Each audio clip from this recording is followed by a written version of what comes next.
Hello everyone. In last video we discussed about the chromosomal abnormalities in the human beings. जिसमें हमने mainly discuss किया था down syndrome के बारे में बात करी थी, Turner syndrome and the last one was the Klinefelter syndrome. ये हमने वहाँ पर 3 different types of chromosomal disorder deal करे थे। यहाँ पर एक दो छोटे छोटे डिसऑर्डर और हैं जिसको हम डील कर लेते हैं। Next one is the Jacob syndrome. इनमें पहले ही बता चुका हूँ कि जो 3 सिंड्रोम थे, Down syndrome, Turner syndrome and the Klinefelter syndrome, they are given in the NCERT and highly important for the board and competition exam. ठीक है, and these are the exam. तो जो जैकब सिंड्रोम है that is also known as the XYY syndrome. भाई generally होता है क्या है कि 44 प्लस में XY कंडीशन होती है मेल के केस में, तो ये नॉर्मल मेल होता है, बट यहाँ पर एक वाई और एक्स्ट्रा आ गया, तो 45, 40, 44, 45, 46 और 47, तो यहाँ पर जो 2n की वैल्यू है दैट इज 47। ठीक है, 47। तो यहाँ पर मेल कितना हो गया, मेल का जो कैरेक्टर वो क्या हो गया, यहाँ पर डबल हो गया 2y आने की वजह से। ठीक है, तो this one is known as the Jacob syndrome. इसके कैरेक्टर क्या क्या होंगे, जिस पेशेंट के अंदर ये सिंड्रोम होगा उसके क्या क्या फीचर होंगे वो देखते हैं। देखिए, जो ये मेल होगा जिसमें XYY कंडीशन है, दे आर यूजुअली टोलर, लंबे होंगे ये। ठीक है, इसके अलावा and have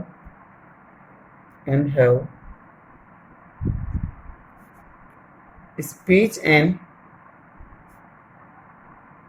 reading problem.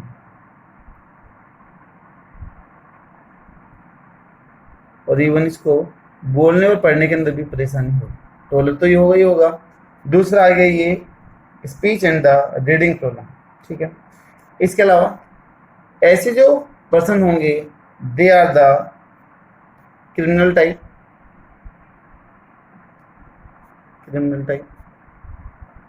Mean they are highly aggressive.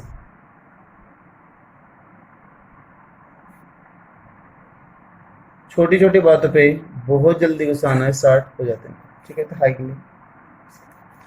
इसके अलावा बोला जाता है कि जितना ज़्यादा वाई का फैक्टर बढ़ते जाता है, सुपर मेलनेस के कैरेक्टर उतने ज़्यादा बढ़ते हुए जाते हैं, इनकी जो एग्रेसिवनेस है उतनी ज़्यादा क्या होती जाएगी, बढ़ती हुई चली जाएगी। ठीक है, और इसके अलावा इनमें they have large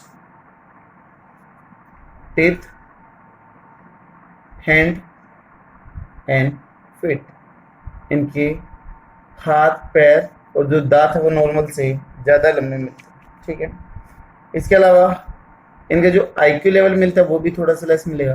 IQ level is less than other family member.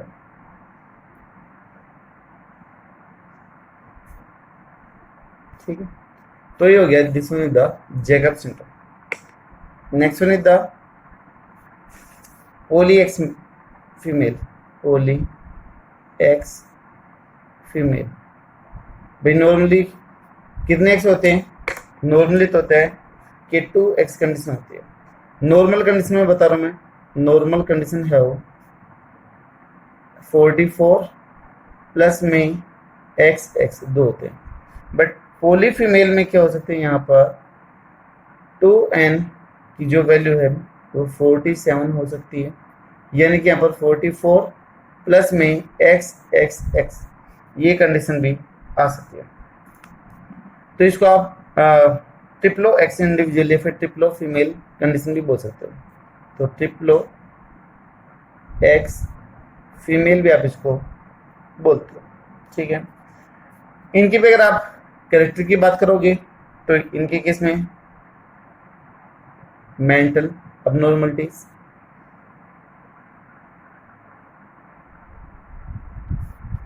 जो मेंस्ट्रुअल साइकिल होगी वो इरेगुलर होगी, इरेगुलर मेंसेस, जो फर्टिलिटी वो कैसे होगी, रिड्यूस होगी, रिड्यूस्ड फर्टिलिटी, ठीक है, ऐसे ही। अब यहाँ पर भी बोला जाता है कि इवन ये भी कंडीशन हो सकती है, जैसे कि 44 प्लस में x x x, 3 थे नॉर्मल, 4 भी हो सकते हैं। इवन कई बार 5 की भी कंडीशन देखी जाती है। तो जितना ज़्यादा x का नंबर होगा, फीमेल सुपीरियरनेस उतनी ज़्यादा बढ़ती हुई जाएगी, ठीक है। तो x chromosome number is directly proportional to the super female character, ठीक है। बेटा बार बॉडी नंबर निकालने का फॉर्मूला बताए रखा है। अगर बार बॉडी नंबर आपको कैलकुलेट करनी हो तो n-1, और n के that is n is number of x chromosome, number of x chromosome. जिसमें यहाँ पर बात करूँ 4 है तो 4 माइनस 1 करेंगे तो कितना जाएगा, 3 बार बॉडीज। यहाँ पर है 1 2 3 4 5, तो 5 माइनस 1 तो 4 बार बॉडीज, ठीक है। तो यहाँ पर एक क्रोमोसोमल अबनॉर्मलिटी इज कंप्लीट, ठीक है। लास्ट वन जो एक एक्स्ट्रा टॉपिक बचता है, that is the cytoplasmic inheritance. अब इस चैप्टर का last topic that is cytoplasmic inheritance. Cytoplasmic inheritance, ठीक है। देखिए जनरली तो हम ये बोलते कि इनहेरिटेंस के लिए, जनरेशन टू जनरेशन कैरेक्टर को पास आउट करने के लिए जो न्यूक्लियर जीन है दे आर द रेस्पॉन्सिबल। जो न्यूक्लियस में जो क्रोमोसोम है, फिर जो जीन होंगे वही कैरेक्टर को कंट्रोल करते हैं। बट बहुत सारे सेल्फ रेप्लिकेटिंग जीन ऐसे भी होते हैं जो साइटोप्लाज्म में प्रेजेंट होते हैं, ठीक है, और वो generation to generation pass out होते जाते हैं और कैरेक्टर को कंट्रोल करते हैं, ठीक है। तो वो जीन जो साइटोप्लाज्म में मिलेंगे they are known as the plasma genes, उनको हम प्लाज्मा जीन्स बोलते हैं। और जितने भी प्लाज्मा जीन्स हैं they are collected known as the plasmon. जैसे कि होता है जीनोम, वैसे हो जाएगा प्लाज्मा, ठीक है। तो यहाँ पर हम बात करते हैं कि सम सेल्फ रेप्लिकेटिंग जीन यानी कि DNA are present in cytoplasm. Cytoplasm में प्रेजेंट होंगे। साइटोप्लाज्म में कहां पर मिलेंगे, कुछ ऑर्गेनली है जिनके अंदर खुद का ही डीएनए होता है। They're also known as the semi autonomous organelle. For example आ जाएगा जैसे कि mitochondrial DNA and the chloroplast DNA. इन दोनों ऑर्गेनली में खुद का ही डीएनए होता है, ठीक है, और खुद का ही राइबोसोम भी होता है। तो ये जो जीन होंगे वो आपके साइटोप्लाज्म में प्रेजेंट है, ना कि न्यूक्लियस में, ठीक है। And these genes are known as, if you called as plasma genes. इनको हम क्या बोलते हैं, प्लाज्मा जीन बोलते हैं, ठीक है। और जितने भी प्लाज्मा जीन हैं they are collectively known as the, जितने भी हैं एक जीन को तो हम प्लाज्मा जीन बोलेंगे, और जितने भी जीन हैं they are collectively known as the plasmon. And all plasma genes are collectively known as plasmon। जैसे न्यूक्लियस के केस में हम जीनोम वर्ड यूज करते हैं, यहाँ पर हम कौन सा करेंगे, प्लाज्मोन वर्ड यूज करेंगे, ठीक है। तो like genome in case of nucleus. जैसे न्यूक्लियस में जीनोम वर्ड यूज करते हैं, यहाँ पर हमने प्लाज्मोन वर्ड यूज किया, ठीक है। और ये जो जीन है वो न्यूक्लियस के बाहर है और इनकी वजह से इनहेरिटेंस होने लग रही है। तो they are known as the extra nuclear या फिर extra chromosomal inheritance and inheritance by plasma genes are known as, क्या बोलेंगे उसको, एक्स्ट्रा न्यूक्लियर और एक्स्ट्रा क्रोमोसोमल इनहेरिटेंस। क्लियर होगा? अब इसकी कुछ एग्जांपल है जो हमें यहाँ पर डील करनी है, ठीक है। तो extra nuclear inheritance example in the eukaryotes, example in eukaryotes. अगर मान लो हम प्रोकैरियोट्स की बात करें तो एक्स्ट्रा न्यूक्लियस, बाई न्यूक्लियस तो होगा ही नहीं, तो लेकिन हम वहां पर एक वर्ड यूज कर सकते हैं, that is the extra chromosomal inheritance या फिर डीएनए, जिसके लिए हमने वर्ड यूज करता है दैट इज द प्लाज्मिड। जो प्लाज्मिड था वो एक छोटे साइज का डीएनए था, जो डबल स्ट्रैंडेड सर्कुलर डीएनए था, वहां से भी कैरेक्टर पास आउट होते जाते हैं, ठीक है। तो सबसे पहले इसमें आ जाते हैं, first one example is the maternal inheritance. देखिए हम दो वर्ड यूज करते हैं, पैटर्नल फादर के लिए और मैटरनल मदर के लिए, ठीक है। अगर हम नॉर्मल केस में बात करें तो दोनों के जीन, दोनों का जीनोम रेस्पॉन्सिबल है कैरेक्टर को कंट्रोल करने के लिए।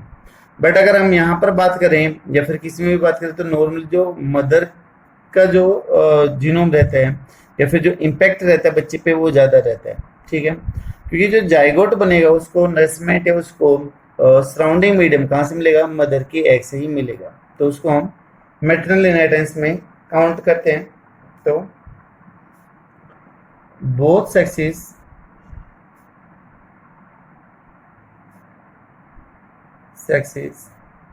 have equal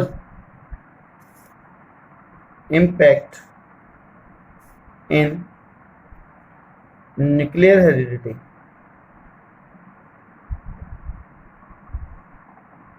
क्योंकि 23 क्रोमोसोम फादर से आ रहे हैं हमारे केस में, और 23 किधर से आ रहे हैं, मदर से आ रहे हैं, ठीक है। But mother have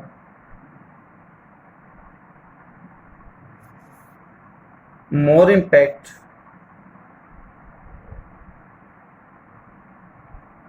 due to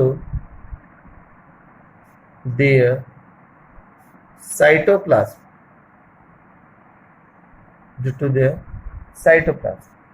ठीक है।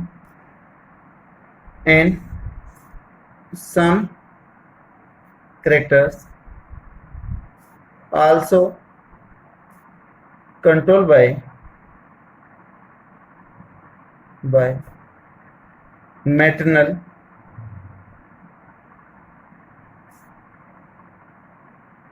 cytoplasmic gene known as the plasma genes।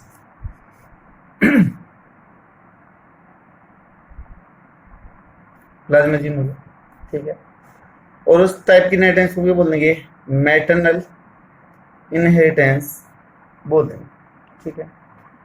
अब मैटरनल इनहेरिटेंस जो आ रहा है उसका एक एग्जांपल है जो काफी फेमस है, that is coiling pattern in the snail. तो एग्जांपल में coiling pattern of cell in snail. Snail mollusca phylum से रिलेट करता है, उसके ऊपर कैल्शियम कार्बोनेट की एक थिक कवरिंग मिलती है, प्रोटेक्टिव कवरिंग मिलती है, जिसको हम क्या बोलते हैं, सेल बोलते हैं, ठीक है। तो उसका जो रोटेशन है वो अलग अलग हो सकता है, ठीक है। मेरे पास एक पेपर है जहां पर मैं आपको ये डायग्राम दिखा देता हूँ ताकि थोड़ा सा टाइम सेविंग रहे और आपको इजिली क्लियर हो। देखिएगा इधर यहाँ पर आपको स्नेल दिखाई दे रहे हैं, जो शंख होते हैं छोटे छोटे, जो सीप होती है वो दिखाई दे रही है।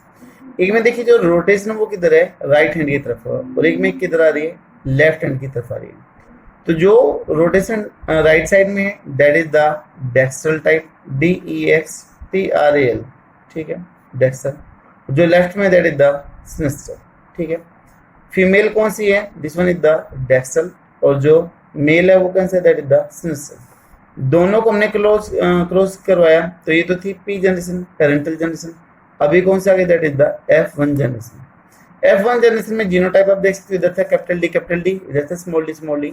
तो F1 में आ गया that is capital D, small D. लेकिन रोटेशन कौन सा है, डेक्स्टर, ठीक है। तो मतलब भी कैसे हो गया, डोमिनेट हो गया। अब हमने मेंडल के हिसाब से क्या करवा दिया, इधर सेल्फ क्रॉस करवा दिया। सेल्फ क्रॉस करवाने का मतलब कि हमने इस डेक्स्ट्रल को डेक्स्ट्रल के साथ में क्रॉस करवा दिया, यानी कि दो डेक्स्ट्रल लिए और उनको आपस में क्रॉस करवा दिया। तो जीनोटाइप क्या होगी, सेम होगी, capital D small d, capital D small d। इधर फीमेल डेक्स्ट्रल, मेल भी डेक्स्ट्रल, ठीक है। तो ये कैसे हो गया, इंटर क्रॉस या फिर आप सेल्फ क्रॉस बोलोगे, क्योंकि देखो ऑर्गन तो अलग अलग है, तो इंटर क्रॉस हो गया, लेकिन एक ही जैसे टाइप के ले रहे हैं, तो ये कैसे हो गया, सेल्फ क्रॉस हो गया। अब क्रॉस करने पर देखो आपके सामने पॉसिबिलिटी निकल के आ जाएगी कि कौन कौन सी होगी। आप चाहो तो अपने स्क्वायर बॉक्स से भी रिप्रेजेंट कर सकते हो। मदर में कौन सी है, capital D small d। Father में कौन सी है, कैपिटल D स्मॉल d। कौन कौन सी पॉसिबिलिटी बनेगी, capital D, capital D, capital D small d, capital D small d, small d small d, ठीक है। अब हम लोगों के अकॉर्डिंग क्या होना चाहिए, भाई जिधर कैपिटल D आ रहा है तो उधर तो डेक्स्ट्रल हो, लेकिन ये कैसा होना चाहिए, सिनिस्ट्रल होना चाहिए, बट जबकि ऐसा नहीं होगा। इधर देखो तो आपको सारी की सारी condition capital D, capital D, capital D small d, capital D small d और small d even they all have the dextral type. तो मतलब क्या हुआ कि जैसे इधर फीमेल थी वैसा ही सभी का कोइलिंग पैटर्न आएगा। आई थिंक शायद क्लियर होगी ये चीज आपको, कि जैसा कोइलिंग पैटर्न मदर का था, फिर चाहे जीनोटाइप कुछ भी हो, तो उसका जो कोइलिंग पैटर्न है वो किससे कंट्रोल हो रहा है, फीमेल के साइटोप्लाज्म से कंट्रोल होने लग रहा है। तो जैसा मदर में था वैसा ही इन सभी के अंदर दिखाई देगा। आई थिंक शायद क्लियर होगा आपको ये जो डायग्राम था, ठीक है। तो टाइम सेविंग था इसलिए मैंने आपको इधर ये करवा दिया। तो यहाँ पर हमने coiling pattern of snail deal किया था, जिसमें एक चीज क्लियर हो गई थी कि जो कोइलिंग पैटर्न होगा स्नेल का, बाहर की कवरिंग का, वो मदर के नेचर के ऊपर डिपेंड करेगा कि मदर जैसा होगा वैसा ही वहां पर कोइलिंग पैटर्न होगा, चाहे जीनोटाइप इवन कुछ भी आ रही है। अगर हम इसकी रिवर्स कंडीशन ले लें, अगर फीमेल मान लो होती सिनिस्ट्रल और मेल होता है डेक्स्ट्रल, तो जितने भी ऑप्शन आते हैं वो सारे के सारे कैसे आते हैं, सिनिस्ट्रल आते हैं, चाहे इवन जीनोटाइप कैसे होती है, यहाँ पर कैपिटल D स्मॉल d होती है, ठीक है। all offspring will be sinistral if mother were sinistral। अगर मदर सिनिस्ट्रल होती तो सारी की सारी संतान भी कैसे होती, सिनिस्ट्रल होती। Even genotype is capital D sorry capital D small d और स्मॉल d स्मॉल d, ठीक है। तो ये इसकी कंडीशन हो गई, that is the maternal inheritance. तो अगर इनहेरिटेंस की बात करेंगे तो मदर का कंट्रीब्यूशन ज्यादा होगा, क्योंकि जाइगोट को स्पेस और नरिशमेंट कहाँ से प्रोवाइड हो रहा है, मदर से ही होने लग रहा है, ठीक है। तो मैटरनल इनहेरिटेंस का इम्पैक्ट क्या होगा, ज्यादा होगा। दूसरा है यहाँ पर कुछ ऑर्गनली इनहेरिटेंस भी हम डील करते हैं। ऑर्गनली इनहेरिटेंस कि जो कुछ ऑर्गनली के जो जीन हैं वो भी क्या करते हैं, कैरेक्टर को डिसाइड या फिर कंट्रोल करते हैं। उनकी वजह से कुछ डिजीज भी होती है अगर वो ऑर्गनली खराब है तो, और कुछ कंट्रोल करने के लिए भी हेल्पफुल है। तो वो चीज़ यहाँ पर हमें देखनी है। और आपको पता है कि जो मेनली जीन प्रेजेंट है वो किस में है, दो ऑर्गनली है। एक तो कौन सी है, माइटोकॉन्ड्रिया, और दूसरा कौन सा है, क्लोरोप्लास्ट, ठीक है। तो they control the inheritance for the some characters. तो mitochondria and chloroplast DNA control the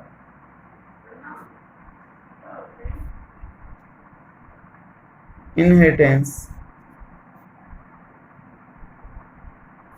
of some characters। कुछ करेक्टर हैं जिनकी इनहेरिटेंस, जिनकी क्वालिटी, जिनका नेचर इन ऑर्गेनली के जीन की वजह से ही डिसाइड होगा। ये दो हैं, बहुत बार एग्जाम में पूछी जाती है। कौन कौन सी है वो हमें यहाँ पर देखने, इनकी जो एग्जाम्पल है वो हमें यहाँ पर देखनी है कि ऑर्गेनली की वजह से कौन कौन से डिजीज या फिर कौन कौन से फैक्टर कंट्रोल होगा। ठीक है, तो सबसे पहले हम बात कर लेते हैं फॉर द क्लोरोप्लास्ट।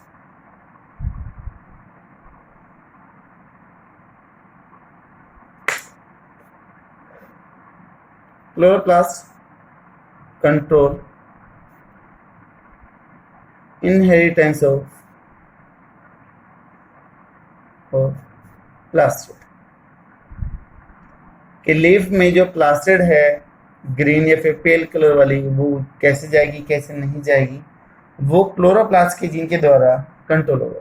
ठीक है, तो इनहेरिटेंस ऑफ द प्लास्टिड, इसको डील किया गया था, डील इन मिराबिलिस जलापा, याद होगा इनकम्प्लीट इनहेरिटेंस में पढ़ा था, इनकम्प्लीट डोमिनेंस में मिराबिलिस जलापा साइंटिफिक नेम था ये, common name is the 4 o'clock plant जिसको हम बोलते हैं, और किसके द्वारा करा गया था, बाय कोरेंस। छोटे छोटे पॉइंट है जो पूछे जाते हैं कि प्लास्टिड क्लोरोप्लास्ट कहाँ पर कंट्रोल करेगा। कोई भी 4 आपको एग्जांपल दे देंगे, उसमें से एक एग्जांपल होगा आपका inheritance of the plastid. Plant के नेम दे देंगे कि किस प्लांट में किया गया था, 4, उसमें से एक आपको मिराबिलिस या फिर 4 o'clock मिलेगा। और इसी तरीके से डिस्कवर्ड या फिर ऑब्जर्व बाय द, वहां पर भी 4 साइंटिस्ट के नेम दे देंगे, एक होगा आपका कोरेंस का। फिर दूसरा हम आ जाते हैं फॉर माइटोकॉन्ड्रिया।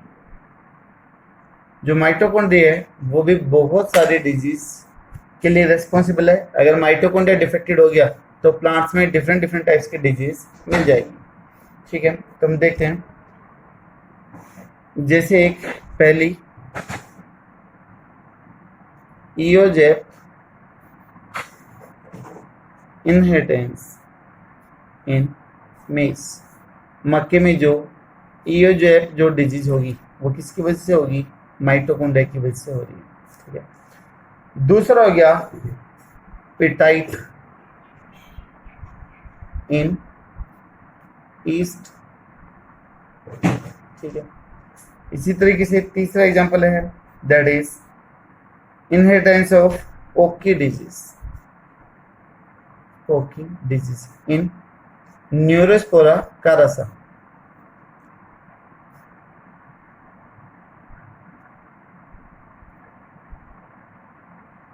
न्यूरोस्पोरा कारासा।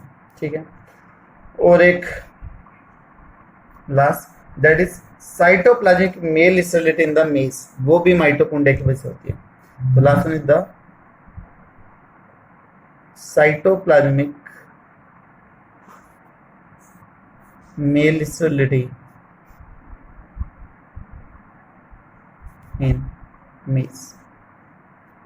तो ये जितने भी प्रॉब्लम क्रिएट हो रही है, जितने भी इनहेरिटेंस हो रही है, वो सभी किसकी वजह से हो रही है, माइटोकॉन्ड्रिया की वजह से होने लगी है। ठीक है, और माइटोकॉन्ड्रिया कहाँ पर है, साइटोप्लाज्म में। So they are the example of the cytoplasmic inheritance या फिर साइटोप्लाज्मिक डिफेक्ट के ये क्या हो गए, एग्जांपल हो गए। ठीक है, यहाँ से क्वेश्चन जो निकलता है इसके केस में, एक तो निकलता है ये साइंटिस्ट का नेम किसने किया था, क्लोरोप्लास्ट कौन सी के लिए रिस्पॉन्सिबल होगा, 4 एग्जांपल दे देंगे तो एक तो ये आ जाएगा। इसके अलावा यहाँ पर मेल स्टेरिलिटी इन द मेज किसके द्वारा होगी, ये, और जो डिजीज दे रखी है वन ये भी पूछ ली जाती है, लेकिन ये 2 सबसे मेन है। ठीक है, तो ये हो गया आपका साइटोप्लाज्मिक इनहेरिटेंस, और इसी टॉपिक के साथ में जो चैप्टर है वो भी कंप्लीट होता है, जिसका आप काफ़ी लंबे टाइम से इंतजार कर रहे थे कि चैप्टर कब कंप्लीट होगा, तो आज फाइनली चैप्टर कंप्लीट हो चुका है। ठीक है, तो कोशिश करेंगे कि इस चैप्टर की जो मेन प्रॉब्लम है उनके लिए 1-2 वीडियो और बनाए जाएं। पहले भी हम इवन 2 वीडियो बना चुके हैं इनके प्रॉब्लम्स पे, जिसपे हमने न्यूमेरिकल पार्ट्स देखे थे कि हम कैसे सोल्व आउट करें, प्रोबेबिलिटी के या फिर जो पासेज होगा जीन का, ठीक है। लेकिन इसके अलावा जो और कुछ अच्छे क्वेश्चन है अलग अलग बुक में, मॉड्यूल्स में, वो लेके हम एक दो वीडियो और बनाते हैं, ताकि एग्जाम के टाइम पे अगर आप ये चैप्टर रिवाइज ना भी कर पाओ तो आप उन एग्जाम्पल्स को, उन क्वेश्चंस को देख के काफ़ी कुछ कवर कर पाओ, ठीक है। आई होप शायद आपको ये जेनेटिक्स का first chapter principle of inheritance अच्छे से क्लियर होगा। जिस भी टॉपिक में आपको डाउट है प्लीज़ वो टॉपिक का वीडियो बार बार रिवाइज करके देखिएगा, ठीक है। बार बार रिवाइंड करके देखिएगा। नोट्स प्रोवाइडेड आप लोगों को, ठीक है। नहीं भी है तो वीडियो सफिशिएंट है, आप देख लोगे। बुक्स में भी काफ़ी कुछ गिवन है। अगर फिर भी कुछ डाउट रहता है तो प्लीज़ कमेंट बॉक्स में शेयर कीजिएगा कि सर ये प्रॉब्लम है, मैं ज़रूर आपको रिप्लाई करूँगा, ठीक। Thank you so much.